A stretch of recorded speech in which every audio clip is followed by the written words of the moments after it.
Hello friends, मेरा नाम है हर्ष और आज आप सभी का study with Harsh YouTube channel में स्वागत है। आज हम class 12 physics chapter second electrostatic potential and capacitance का topic properties of equipotential surfaces पढ़ेंगे और आज हम इसका पार्ट थर्ड पढ़ेंगे। जैसा मैं बाकी लेक्चर्स में बोलता आ रहा हूं कि part first, part second, part third कुछ भी नहीं है। हम इक्विपोटेंशियल सरफेसेस की सारी प्रॉपर्टीज डिटेल में पढ़ रहे हैं, ठीक है। तो मैं आपको एक बहुत इंपॉर्टेंट बात बताना चाहता हूं कि आज की जितनी भी प्रॉपर्टीज मैं आपको बताऊंगा, इवन नेक्स्ट लेक्चर की जितनी भी प्रॉपर्टीज आपको मिलने वाली हैं, वो मोस्ट इंपॉर्टेंट प्रॉपर्टीज हैं। यस, क्योंकि ये जो प्रॉपर्टीज है ना, ये हमारी relation between electrostatic potential and electric field से रिलेट करती है। इसलिए इन सारी प्रॉपर्टीज को बहुत ध्यान से और अच्छे से समझना। तो इसलिए कॉपी और पेन निकाल के बैठ जाइए, उसमें लिखिए और क्या बोलूं, चलिए शुरू करते हैं। Properties of equipotential surfaces. आज मैं आपको दो प्रॉपर्टीज बताऊंगा, ठीक है। चलो, हमारी सेकंड प्रॉपर्टी क्या है वो मैं आपको बता देता हूं, मेरे साथ लिखना।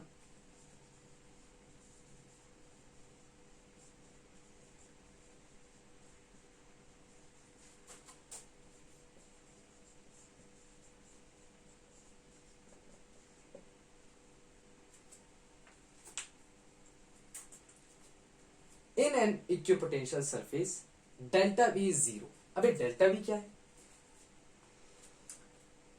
Potential difference, electrostatic potential difference. Oh, ये क्या होता है? जिन्हें नहीं बनता है कि इलेक्ट्रोस्टैटिक पोटेंशियल डिफरेंस क्या होता है, तो जाइए यूट्यूब पे टाइप कीजिए electrostatic potential difference by study with Harsh. वो आपको मिलेगा लेक्चर, आप उसको देखिए।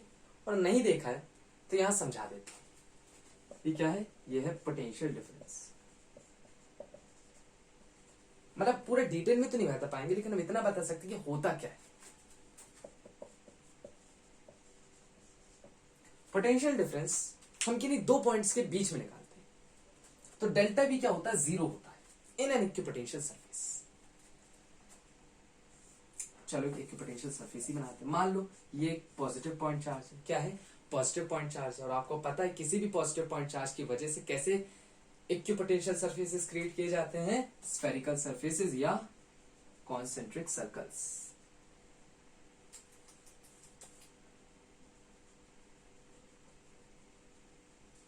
ठीक है, बन गया। अब सबको पता है इक्विपोटेंशियल सरफेसेस की डेफिनेशन, नहीं पता है तो हम बता देते हैं, ठीक है। और जिन्हें डिटेल में देखना है तो जाइए यूट्यूब पे टाइप कीजिए equipotential surfaces by study with Harsh. उसे आप देख सकते हैं पूरा डिटेल में, नहीं तो मैं आपको यहाँ थोड़ा सा ब्रीफ में बता देता हूं क्या होता है। इक्विपोटेंशियल सरफेसेस ऐसे सरफेसेस जिनके लिए इलेक्ट्रोस्टैटिक पोटेंशियल की वैल्यू हर एक पॉइंट पर कांस्टेंट हो। मान लो एक पॉइंट ए है और एक पॉइंट बी, मैं दो पॉइंट लेता हूं। अगर पोटेंशियल एट ए वी है तो पोटेंशियल एट बी भी वी ही होगा, अगर ये इक्विपोटेंशियल सरफेस है तो। क्लियर? अगर पोटेंशियल एट ए वी है और पोटेंशियल एट बी वी है तो ये इक्विपोटेंशियल सरफेस कहलाएगा। क्लियर? Very good. अब डेल्टा वी जीरो क्यों होता है? डेल्टा वी क्या होता है? दो पॉइंट्स के बीच का electrostatic potential is electrostatic potential difference. मतलब मैं क्या करूंगा, दो पॉइंट्स के बीच का इलेक्ट्रोस्टैटिक पोटेंशियल मतलब V B minus V A. V B की वैल्यू वी ए की value we get zero. In an equipotential surface delta V zero. बस यही था। क्लैरिटी? अगर मैं आपको ये प्रूफ छोटा सा, मतलब बहुत ही छोटा प्रूफ नहीं भी देता, तब भी आप इसकी डेफिनेशन के हिसाब से पकड़ लेते कि डेल्टा वी जीरो क्यों होता है। तो इसकी डेफिनेशन जरूर देखना, समझना ये होता क्या है। इसलिए मैंने आपको बोला कि मेरा लेक्चर जरूर देखा है। कौन सा? Electrostatic potential difference by study with Harsh. Clear? Very good. चले थर्ड प्रॉपर्टी की ओर। चलो, so no work is done on moving a test charge in an equipotential surface। ये स्टेटमेंट ना बहुत इंपॉर्टेंट है।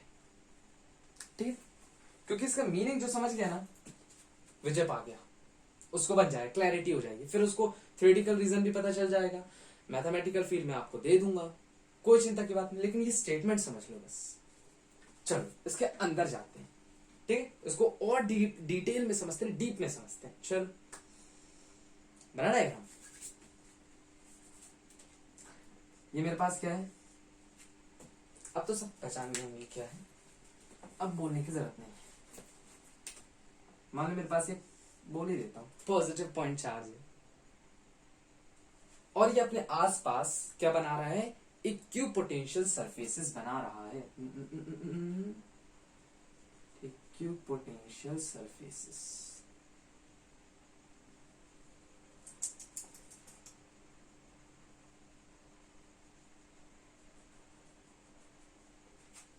ठीक, जैसा मैंने क्लैरिटी। अब मान लो मेरे पास पहले इक्विपोटेंशियल सरफेस, अच्छा पहले दूसरे पे आपको कंफ्यूज नहीं कर रहा, बस मैं आपसे इतना पूछ रहा हूं कि मान लो यहां एक टेस्ट चार्ज रखा हुआ है पॉइंट ए पर, दिख रहा है, एक बार चेक कर लो। ओके, मान लो पॉइंट ए पर एक टेस्ट चार्ज रखा हुआ है, कोई दिक्कत तो नहीं, कोई दिक्कत नहीं। मैंने इस टेस्ट चार्ज को पॉइंट ए से पॉइंट बी तक ले लिया। अब आपको मुझे बताना है कि यहां वर्क डन क्या होगी। तो जिन ने इस स्टेटमेंट को पढ़ा है तो वो सिंपली बोल देंगे कि यहां वर्क डन 0 होगी। क्यों होगी, उसका रीजन भी आपको कुछ क्षणों बाद पता चल जाएगा, कुछ मिनट बाद पता चल जाएगा, क्या दिक्कत है। तो यहां वर्क डन 0, जिन ने स्टेटमेंट पढ़ी उसके हिसाब से, अभी मैं आपको रीजन नहीं दे रहा हूं।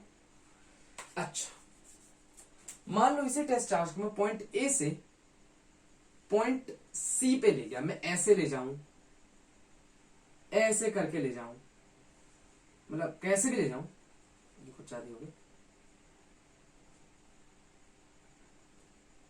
ऐसे ले जाऊं, डी ई कहीं भी ले जाऊं मैं टेस्ट चार्ज को। अब बताओ वर्क डन क्या होगी, अब बताओ। अगर ये स्टेटमेंट को पढ़े हो तो समझ जाओगे, मैं यही बोल रहा था। ऐसे क्वेश्चंस पूछते हो, और ये मेरा आज का क्वेश्चन नहीं, मैं आंसर तो बताऊंगा, चिंता मत करो, मैं आंसर बताऊंगा। पहले आप बता सकते हो क्या, तो अगर पता है तो वीडियो को पॉज करके आंसर लिखना जरूर, ठीक है। बताओ, अब सुनना, मैंने बोला था कि टेस्ट चार्ज मेरा ए पॉइंट पर रखा है और मेरा टेस्ट चार्ज ए से बी गया उसी इक्विपोटेंशियल सरफेस पे, तो वर्क डन 0, उसी इक्विपोटेंशियल सरफेस पे काम हो रहा है अभी, ठीक है। अब मैंने उस टेस्ट चार्ज को एक इक्विपोटेंशियल सरफेस से दूसरे इक्विपोटेंशियल सरफेस पर ले गया, तो क्या अब वर्क डन 0 होगी, नहीं होगी, या और क्या बोल सकते हैं, बस ये हो सकता है वर्क डन पॉजिटिव नेगेटिव की बात कर ही नहीं रहे, बस इतना पूछा वर्क डन होगी या नहीं होगी। तो इसका करेक्ट आंसर है वर्क डन होगी। ओ, वर्क डन होगी, क्यों होगी, क्यों होगी बताओ ना। अब बताते हैं दोनों रीजंस, क्लियर। तो मैं आपको बता दूं यहाँ वर्क डन होगी, पता है क्यों। अब इस स्टेटमेंट को पढ़ो पहले तो, no work is done on moving a test charge in an equipotential surface. सुनना, किसी एक इक्विपोटेंशियल सरफेस पे अगर मैं किसी एक टेस्ट चार्ज को मूव करता हूं तो वर्क डन 0 होगी। ये है इस स्टेटमेंट का मतलब, समझ गए, बस यही तो था। किसी भी एक इक्विपोटेंशियल सरफेस के लिए अगर मैं किसी टेस्ट चार्ज को किसी भी पॉइंट से किसी भी पॉइंट पे मूव करता हूं और वो इक्विपोटेंशियल सरफेस सेम होना चाहिए, मतलब दोनों पॉइंट्स उसी इक्विपोटेंशियल सरफेस पे लाई करने चाहिए, तो नेट वर्क डन क्या होगी, 0 होगी। लेकिन अगर एक पॉइंट पहले इक्विपोटेंशियल सरफेस पे लाई कर रहा है और दूसरा पॉइंट दूसरे इक्विपोटेंशियल सरफेस पे लाई कर रहा है और मैंने टेस्ट चार्ज को पहले इक्विपोटेंशियल सरफेस से दूसरे इक्विपोटेंशियल सरफेस पे मूव किया, तो वर्क डन 0 नहीं होने वाली भैया। अब क्यों नहीं होने वाली, दोनों रीजन बताता हूं। आपको पता है कहां गया, हाँ ये इक्विपोटेंशियल सरफेस की डेफिनेशन मैंने अभी थोड़ी देर पहले बताई थी, अभी भी बता देता हूं। For any surface electrostatic potential is constant at every point, ठीक है। सरफेस के हर एक पॉइंट पर इलेक्ट्रोस्टैटिक पोटेंशियल की वैल्यू कांस्टेंट होती है। अब समझो, ये आपका एक इक्विपोटेंशियल सरफेस है, ठीक है। अगर मैं पोटेंशियल एट ए पूछूं तो वो होगा V, पोटेंशियल एट बी पूछूं तो वो होगा V। अगर ए में V है तो बी में भी V ही होगा। ये बात तो क्लियर होती है, हो गई। तो मैं आपसे डेल्टा V की वैल्यू पूछूं पहले इक्विपोटेंशियल सरफेस के लिए, तो आप सिंपली बोल दोगे 0, कोई दिक्कत नहीं, कोई दिक्कत नहीं। अब आपको पता है डेल्टा V क्या होता है, that is work done upon charge, पता है ना भैया, वेरी गुड। ये क्या है 0। अब इतने तो इंटेलिजेंट हो गया, लेकिन ये किसके लिए, यहां लिख सकते हो फॉर एन इक्विपोटेंशियल सरफेस।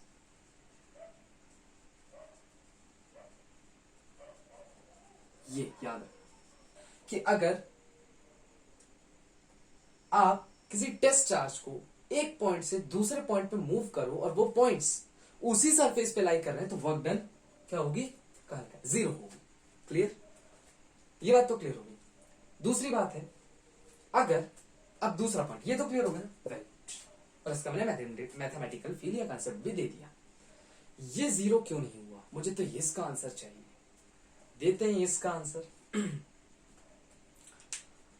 तो पहले मैं आपको बता दूं, अगर दो पॉइंट्स, जैसा बोलो, अगर मैं किसी टेस्ट चार्ज को एक पॉइंट से दूसरे पॉइंट पे मूव करता हूं और पहला पॉइंट पहले इक्विपोटेंशियल सरफेस पे लाई कर रहा है और दूसरा पॉइंट दूसरे इक्विपोटेंशियल सरफेस पे लाई कर रहा है, मतलब पॉइंट्स जो है वो सेम इक्विपोटेंशियल सरफेस पे लाई नहीं कर रहे हैं, तो इस केस में वर्क डन 0 नहीं होने वाली। समझ लो, वर्क डन 0 नहीं होने वाली। अब क्यों नहीं होने वाली, इसका रीजन भी बता देते हैं। अगर पोटेंशियल एट ए वी है तो ये जरूरी नहीं है कि पोटेंशियल एट सी भी वी ही होगा। यस, समझ रहे हो?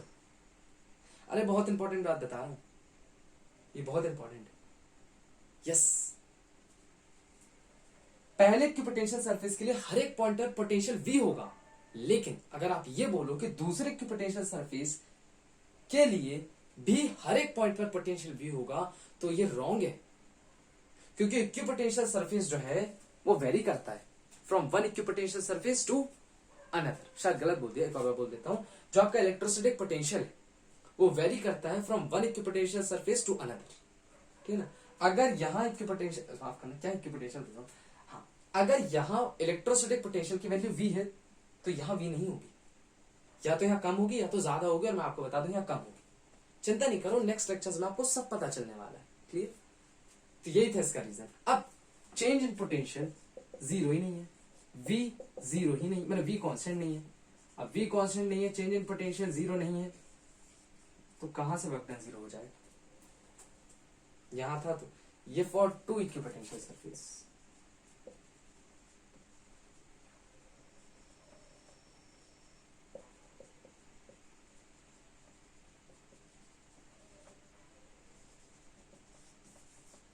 बस, अब वर्क डन 0 क्यों है, मैंने आपको उसका मैथमेटिकल फील दे दिया, और वर्क डन 0 क्यों नहीं है उसका भी मैथमेटिकल फील दिया।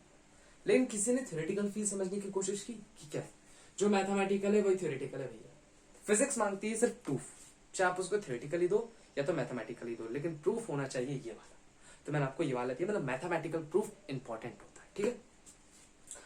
हाँ, तो थ्योरेटिकल प्रूफ क्या है? थ्योरेटिकल प्रूफ क्या है? थ्योरेटिकल प्रूफ है कि डेल्टा वी जो है वो 0 होता है, पोटेंशियल के हर एक पॉइंट के कांस्टेंट होने के कारण वर्क डन 0 हो गया। या डेल्टा वी 0 है तो वर्क डन 0 हो गया, ये आपने देख लिया। पहला पॉइंट है, पहला थ्योरेटिकल रीजन है। दूसरा भी है, यस, और दूसरा आपको नेक्स्ट लेक्चर में पता चलने वाला है, तो ये आपके लिए सस्पेंस है कि, और अगर आपको बनता है तो बेझिझक जाइए कमेंट में लिख डालिए। क्लियर, तो अगर आपको बनता है तो आप लिख सकते हैं, कोई दिक्कत नहीं है, और नहीं बनता है तो नेक्स्ट लेक्चर का वेट कीजिए, क्योंकि नेक्स्ट लेक्चर जो है वो most most most important lecture होने वाला है, ठीक है। क्योंकि उसमें आपको तो पहले पता चल जाएगा कि वर्क डन 0 क्यों होता है, थ्योरेटिकल रीजन पूरा पूरा, और उसमें हम बात करेंगे, नहीं वो नहीं बता रहा, अब वो नेक्स्ट लेक्चर में पता चलेगा, वो तो एक सस्पेंस ही हो गया। तो ओके, अगर वीडियो समझ में आया तो लेक्चर या वीडियो को लाइक कीजिए, चैनल को सब्सक्राइब कीजिए और वीडियो को शेयर करना बिल्कुल मत भूलना, क्योंकि आपके ही लाइक, शेयर और कमेंट के कारण हम मोटिवेट होते हैं और आपके लिए बेस्ट वीडियोस बनाते हैं। तो प्लीज हमें मोटिवेट कीजिए कि हम अच्छे वीडियोस और लेक्चर्स बनाएं। तब तक के लिए ओके, बाय।